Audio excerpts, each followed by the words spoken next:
बिहार की राजनीति में फिर उलटफेर की आहट। हम लोग तो चाहते हैं कि नीतीश जी वहाँ से आए और मुसलमान नेता हैं वो जो सो चीजों को संभालें। बीजेपी छोड़ नीतीश के फिर से आरजेडी के साथ जाने की सुगबुगाहट।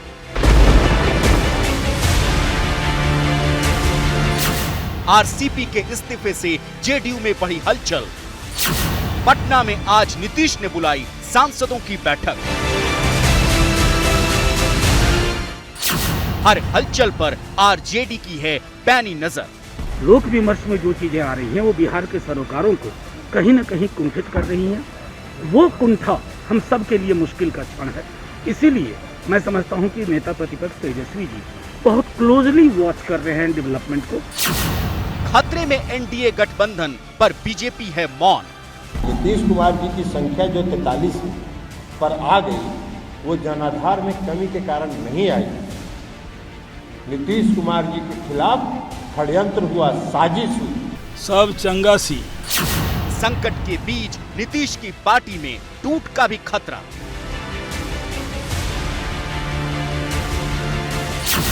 क्या बिहार में भी महाराष्ट्र जैसा खेला होगा? तो क्या बिहार में भी महाराष्ट्र जैसा ही खेला होगा? और बिहार की राजनीति में इस वक्त की सबसे बड़ी खबर आपको बता दें, नीतीश के बेहद करीबी और प्रदेश के शिक्षा मंत्री विजय चौधरी का कहना है कि नीतीश कुमार कल फैसला करेंगे कि गठबंधन की राजनीति में किस तरह आगे बढ़ना है। यानी अगले 24 घंटे बिहार की राजनीति और बीजेपी जेडीयू गठबंधन के लिए बेहद अहम।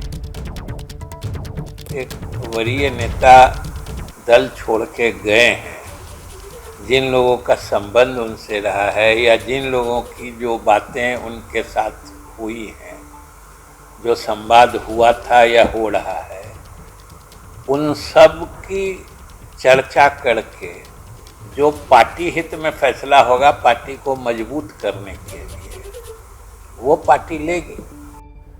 तो शिक्षा मंत्री कह रहे हैं कि अगले 24 घंटे बहुत अहम होंगे। विधायकों की बैठक से पहले आज नीतीश कुमार ने सांसदों को बैठक के लिए बुलाया है।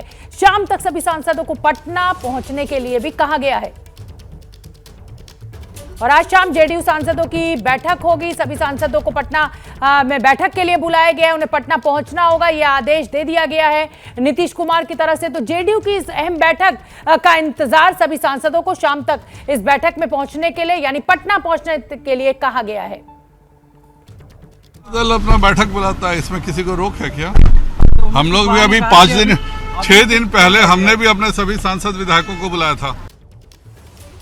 तो आज शाम जेडीयू की अहम बैठक होनी है। दो हमारे जो सहयोगी हैं वो हमारे साथ जुड़ रहे हैं। आशीष कुमार सिंह कांग्रेस से भी बात कर रहे हैं, सोनिया गांधी से भी नीतीश कुमार बात कर रहे हैं और उधर प्रकाश भी हमारे साथ जुड़े हुए हैं। पटना में आज एक बहुत अहम बैठक होने जा रही है। नीतीश सरकार के शिक्षा मंत्री कह रहे हैं कि अगले 24 घंटे में बहुत कुछ बड़े फैसले लिए जाएंगे। समय की एक और बड़ी खबर आपको बता दें और बड़ी खबर यह है कि आरजेडी और जेडीयू के लगातार संपर्क में है कांग्रेस। पहले खबर यह आई थी कि नीतीश कुमार ने सोनिया गांधी से बात की और अब इस पूरी सियासी हलचल पर यह बड़ी खबर इस समय की हम आपको दे रहे हैं। जेडीयू और आरजेडी के संपर्क में लगातार कांग्रेस है। हमारे दो रिपोर्टर्स हमारे साथ जुड़े हुए हैं। प्रकाश कुमार हमारे साथ बिहार के पटना से जुड़ रहे हैं और आशीष कुमार सिंह न्यूज रूम से जुड़ रहे हैं। आशीष, कांग्रेस लगातार आरजेडी और जेडीयू के संपर्क में है, क्या मायने निकाले जाए? देखिए, मायने तो यही निकाले जा सकते हैं शोभना कि जो पहले का अलाइनमेंट था, जो पहले का महागठबंधन था, प्रोबेबली शायद it is working to come together again. शायद दोबारा से ये कोशिश की जा रही है कि ऐसे वक्त पे जब बीजेपी और जेडीयू के बीच में तकरार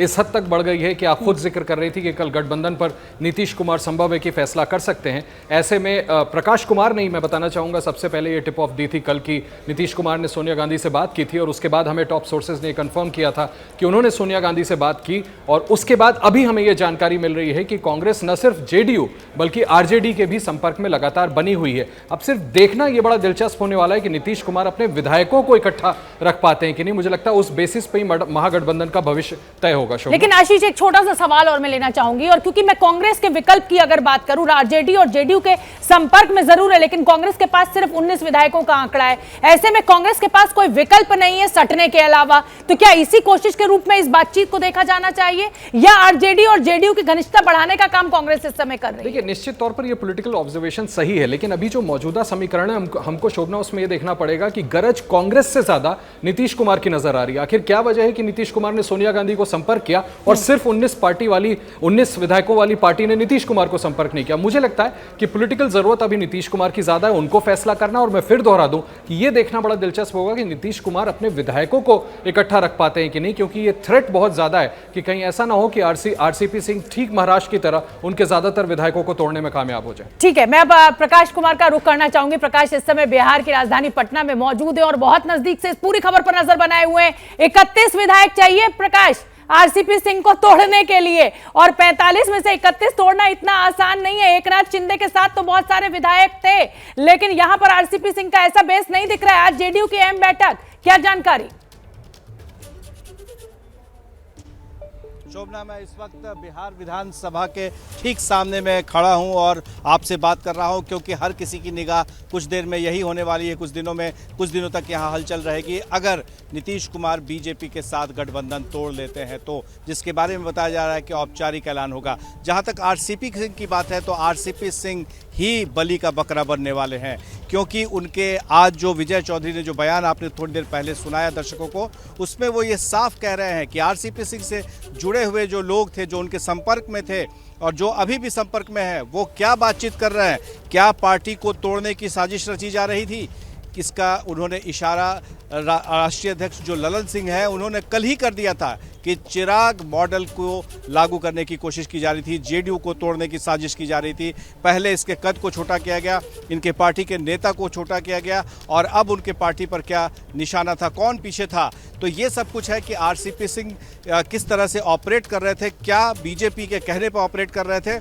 हो सकता है कि कुछ विधायकों को सामने लाया जाए और उनसे ये कहलवाया जाए या वो ये बताएं कि कैसे साजिश रची जा रही थी, आरसीपी सिंह कहां से पीछे थे और किस तरह से हवा दे रहे थे। तो ये एक बहुत बड़ा मुद्दा बन सकता है जेडीयू और बीजेपी के बीच में गठजोड़ को तोड़ने के लिए। ये काफी होगा। प्रकाश, आपको याद होगा ललन सिंह ने 2010 में जब दूर हुए थे जेडीयू से तो एक बयान दिया था कि नीतीश कुमार की आंत में दांत है। ये ललन सिंह का स्टेटमेंट था और ये कहा भी जाता है नीतीश बाबू के लिए कि वो कब किस करवट बैठेंगे ये किसी को उनके खुद के साये को पता नहीं चलता है। ऐसे में क्या कुछ पक रहा है, क्योंकि अब अगर हम सारे सियासी समीकरण को देखें तो नीतीश कुमार के पास सिर्फ 2 ही विकल्प हैं, या तो वो एनडीए में बने रहें और या फिर वो आरजेडी के साथ चले जाएं। आप वहां पर क्योंकि जमीन पर मौजूद हैं, आपको क्या लग रहा है कौन सा विकल्प ज्यादा आप पकते हुए देख रहे हैं? देखिए शोभना, ये जो स्टेटमेंट था वो लालू यादव ने पार्लियामेंट में दिया था नीतीश कुमार के बारे में कि नीतीश के पेट में दांत है, और जिसके बारे में ललन सिंह ने कहा था कि वो ऑपरेशन करके उस दांत को निकाल लेंगे। तो दांत की बात तो अब खैर बहुत पुरानी हो गई है, लेकिन उसके आगे लालू यादव ने नीतीश कुमार का नाम रखा था पलटू राम, जब 2017 में नीतीश कुमार ने पाला बदल लिया था। अब मुश्किल यही है नीतीश कुमार के सामने कि अगर यह नाम चस्पा हुआ है उनके ऊपर पलटू राम का, तो क्या नीतीश कुमार ठीक उसी तरह से पलटी मारेंगे जैसे 2017 में, या फिर 2013 में जब वो बीजेपी से अलग हुए थे तो उस वक्त क्या हुआ था, उन्होंने अपने बीजेपी के मंत्रियों को डिसमिस कर दिया था, बर्खास्त कर दिया था। तो ये सारी बातें तो अपनी जगह है कि वो क्या रास्ता अपनाते हैं, लेकिन पहले यह देखना होगा कि नीतीश कुमार बीजेपी के साथ गठबंधन तोड़ने के लिए क्या बहाना लाते हैं, क्या उनके सामने में चुनौती है, कैसे वो बता पाएंगे, समर्थकों को समझा पाएंगे, विधायकों को बता पाएंगे कि उनकी पार्टी के ऊपर कितना बड़ा खतरा था, और या गठबंधन से बाहर निकलने के लिए उनके पास कौन सा ऐसा मुद्दा है जिसके जरिए। बिल्कुल ठीक है प्रकाश, आप बने रहिए और अपने दर्शकों को इस समय बताना यह भी जरूरी है कि कल जेडीयू के अध्यक्ष ललन सिंह ने इशारों में बीजेपी पर वार किया था। आज जेडीयू विधायक संजीव सिंह ने साफ कह दिया कि बीजेपी ने गठबंधन धर्म का पालन नहीं किया। चिराग पासवान को आगे कर 2020 का चुनाव हमें हराया गया है कि गठबंधन का पालन नहीं कर रहे हैं। अगर ऐसा पालन करते तो अरुणाचल प्रदेश में हमारे 7 विधायक को अपने में क्यों विलय करा लिए? ये भी बात आप सोचिए। अगर आप पालन कर रहे हैं, एक स्टेट में आपका तालमेल है, सरकार चल रहा है, कम से कम एक बार पूछना भी चाहिए भाई, आपने मिला लिया, आप वहाँ पर भी सहयोगी बन के सरकार चला सकते थे जैसे बिहार में चल रहा है। ऐसा बहुत सारा मुद्दा है, पिछला चुनाव है, ये है तो दुख तो जरूर है। हमारे पार्टी के सारे विधायकों को दुख है इस बात का कि प्रॉपर वे में चुनाव में भी गठबंधन धर्म का पालन नहीं किया गया। तो देखिए, एक तरफ बीजेपी कह रही है कि हम गठबंधन धर्म निभाएंगे, लेकिन जेडीयू के विधायक कह रहे हैं कि गठबंधन धर्म नहीं निभा रही है बीजेपी। आरजेडी के सांसद मनोज झा ने एबीपी न्यूज से खास बातचीत में कहा कि बिहार में जो राजनीतिक हालात हैं वो चिंताजनक हैं। तेजस्वी यादव हर बनती बिगड़ती परिस्थिति पर नजर बनाए हुए हैं। साथ मौजूद है मनोज झा, आरजेडी सांसद। मनोज जी, नए समीकरण, आरजेडी क्या नीतीश कुमार के साथ एक बार फिर से सरकार बनाने की तैयारी? मेरा मानना है कि सीधे हम लोगों को अपनी ये शब्दावली बदलनी होगी जी। समीकरण, सरकार बनाने की तैयारी, चिंता का विषय ये होना चाहिए कि किस तरह की चीजें लोक विमर्श में आ रही हैं। लोक विमर्श में जो चीजें आ रही हैं वो बिहार के सरोकारों को कहीं ना कहीं कुंठित कर रही हैं। वो कुंठा हम सब के लिए मुश्किल का क्षण है। इसीलिए मैं समझता हूं कि नेता प्रतिपक्ष तेजस्वी जी बहुत क्लोजली वॉच कर रहे हैं डेवलपमेंट को। और जाहिर है, जो मैंने पहले भी आपसे कहा था कि 2020 के चुनाव का मैंडेट जो था ना, उसका चरित्र कुछ और था। तो जाहिर है, देखा जाए कि उसकी परिणति, आज के घटनाक्रम की परिणति किस रूप में और कैसे हो। आपके जवाब भी कुछ उलझाने वाले थे। अगर मैं सीधे तौर पर बात करूं, क्या आप देख रहे हैं कि मौजूदा सरकार जा रही है, नई सरकार के समीकरण बन रहे हैं? देखिए, उलझी हुई परिस्थिति में सुलझा हुआ जवाब नहीं हो सकता। लेकिन इस सबके बीच में जो है कांग्रेस, ऐसी जानकारी भी आ रही है कि नीतीश कुमार ने सोनिया गांधी से बातचीत कर ली है, कांग्रेस ने अपने पर्यवेक्षक भेजने की तैयारी कर ली है। तो आरजेडी का वहां पर क्या स्टैंड है? सीधी बात है कि अगर कांग्रेस में ये पर्यवेक्षक की परंपरा है, वहां अगर उनके विधायक दल की बैठक हो रही है तो पर्यवेक्षक जाएंगे। और उन्होंने सोनिया जी से बात की नहीं की, इससे हमें उसकी कोई जानकारी नहीं। तो क्या आरजेडी इस ओर देख रही है सरकार बनाने की, या जेडीयू की टूट को कैसे देख रही है? आरजेडी सिर्फ ये देख रही है कि बिहार को ये छवियां, ये जो अनसेटल करने वाली छवियां ना देखनी पड़े। और इस पूरी खबर पर हमारे साथ दो रिपोर्टर्स जुड़े हुए हैं। आशीष कुमार सिंह न्यूज रूम से, प्रकाश हमारे साथ जुड़े हुए हैं पटना से। आशीष, मैं आपका रुख करना चाहूंगी। कांग्रेस की भूमिका जो है वो लगातार निकलकर सामने आ रही है और कहीं ना कहीं कांग्रेस के लिए भी ये लड़ाई है। जिस तरीके से जनाधार हर राज्य में कांग्रेस का खत्म होता जा रहा है और बिग ओल्ड पार्टी के नाम पर कांग्रेस एक किनारे होती हुई दिख रही है, तो कहीं ना कहीं जो कांग्रेस ये बड़ी भूमिका बिहार की राजनीति में निभाती हुई दिख रही है कि आरजेडी और जेडीयू से संपर्क बनाए हुए, तो कहीं ना कहीं अपना आधार बचाने की भी कोशिश के रूप में इसको देखा जाना चाहिए। निश्चित तौर पर कांग्रेस के लिए तो silver lining behind dark clouds है। अगर ऐसा कोई मौका बनता है तो मैं ये आपको बिल्कुल स्पष्ट बता सकता हूं कि कांग्रेस के टॉप लीडर्स से जो हमें फीलर मिली है वो इस अपॉर्चुनिटी को हाथ से नहीं जाने देंगे। और यही वजह है शोभना कि अब से कुछ देर पहले आपने ये खबर ब्रेक की है कि कांग्रेस न सिर्फ जेडीयू बल्कि आरजेडी के भी संपर्क में है। मिसेस गांधी और नीतीश कुमार के बीच में निश्चित तौर पर कम्युनिकेशन स्थापित हो चुका है। हालांकि मैं आपको बता दूं कि नीतीश कुमार ने सोनिया गांधी से जो कहा है उसकी भी जानकारी है मुझे कि उन्हें थोड़ा सा समय चाहिए। मुझे लगता है ये बात इन्होंने मिसेस गांधी को इसलिए बोली क्योंकि उनको जिस बात का प्रकाश जिक्र कर रहे थे और जो मैं आपसे पहले कह रहा था कि इस तरह की जानकारी है कि आरसीपी सिंह कोशिश कर रहे हैं और लगातार वो जेडीयू के कई विधायकों के संपर्क में है। जेडीयू को तोड़ने की कोशिश, महाराष्ट्र मॉडल जैसी रेप्लिकेट करने की कोशिश हो रही है बिहार में। इसको देखते हुए नीतीश कुमार ने थोड़ा सा समय मांगा है, लेकिन निश्चित तौर पर बिल्कुल स्पष्ट दिख रहा है कि एक अपॉर्चुनिटी है कांग्रेस पार्टी के लिए, उसको ये हाथ से जाने नहीं देगी और इसीलिए संपर्क में लगातार है। लेकिन एक और बात मैं आपको बताना चाहूंगा कि इस बीच तेजस्वी यादव की भूमिका भी देखनी होगी। आरजेडी ने अभी तक अपने पत्ते नहीं खोले और उसकी वजह भी मैं आपको बता दूं। तेजस्वी यादव ने कई अपने नेताओं, करीबी नेताओं से ये कहा है कि वो खुद इस बात को लेकर के अभी श्योर नहीं है। गवर्नमेंट बनाने को वो कल नीतीश कुमार के साथ बना ले, लेकिन अभी वो इस बात को लेकर श्योर नहीं है कि नीतीश कुमार का जो कुनबा है वो इंटैक्ट रहेगा, क्योंकि उनकी भी जानकारी, जहां तक मुझे सोर्सेस से जानकारी है, यही है कि आरसीपी सिंह पार्टी को तोड़ने की कोशिश कर रहे हैं। अगर ये तय हो जाता है कि जेडीयू इंटैक्ट रहती है तो संभव है अगले 48 घंटों में आप नई सरकार यानी पुराने महागठबंधन को एक बार फिर से सरकार बनाता देख सकते हैं। बिल्कुल ठीक है। आशीष और प्रकाश, आप दोनों ही बने रहिए और हम अपने दर्शकों को बता दें कि कल जेडीयू अध्यक्ष राजीव रंजन सिंह ने आरसीपी सिंह के हमलों का जवाब देते हुए चिराग मॉडल का जिक्र किया था। आज चिराग पासवान ने ललन सिंह को जवाब देते हुए नीतीश मॉडल पर सवाल खड़े कर दिए। सुनिए आप। मॉडल इस्तेमाल किया गया था 2020 के विधानसभा के चुनाव में, चिराग मॉडल, और दूसरा चिराग मॉडल तैयार किया जा रहा था। कभी अगर होगा आगे तब बताएंगे कि षड्यंत्र कहां कहां हुआ और कैसे कैसे हुआ। क्या है ये चिराग मॉडल? भाई पहले तो ये बताएं ना। और ये चिराग मॉडल तैयार कौन कर रहा है? सबसे बड़ा तो सवाल ये, भाई चिराग पासवान के नाम का इस्तेमाल करके भारतीय जनता पार्टी पर वार करना बंद करे जनता दल यूनाइटेड के नेता।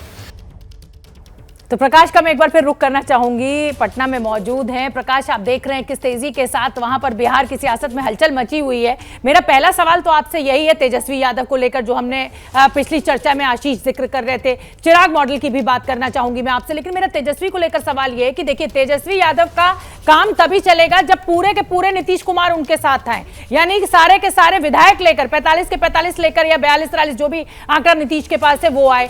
तेजस्वी यादव का काम आधी अधूरी जेडीयू से नहीं चलने वाला है। देखिए, तेजस्वी यादव भी अपनी चाल को बहुत ही कदम को फूंक फूंक कर रख रहे हैं। आपने देखा होगा पिछले कुछ महीनों से नीतीश कुमार पर वह सीधे कभी भी वार नहीं कर रहे हैं, कोई प्रहार नहीं कर रहे हैं, ना ही जेडीयू की तरफ से हो रहा है। तो जाहिर है कि इन दोनों के बीच में जो खिचड़ी पक रही थी वो कहीं ना कहीं अब पूरी नज़र आ रही है। लेकिन सवाल फिर वही है कि क्या सिर्फ नीतीश कुमार सीएम बने रहने के लिए महागठबंधन में आएंगे, या फिर उनकी भूमिका कुछ दिनों बाद और होगी, तेजस्वी यादव की क्या भूमिका होगी? तो ये सब जो ब्लूप्रिंट है, ये जो रोड मैप है, ये सब कुछ तैयार पड़ा है।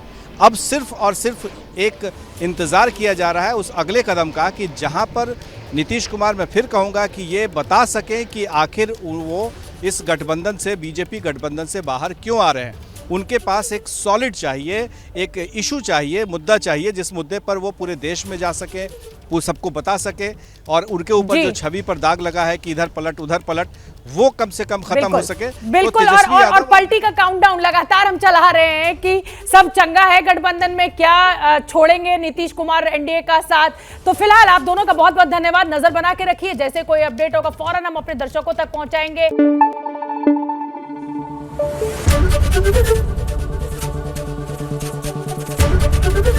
एबीपी न्यूज आपको रखे आगे।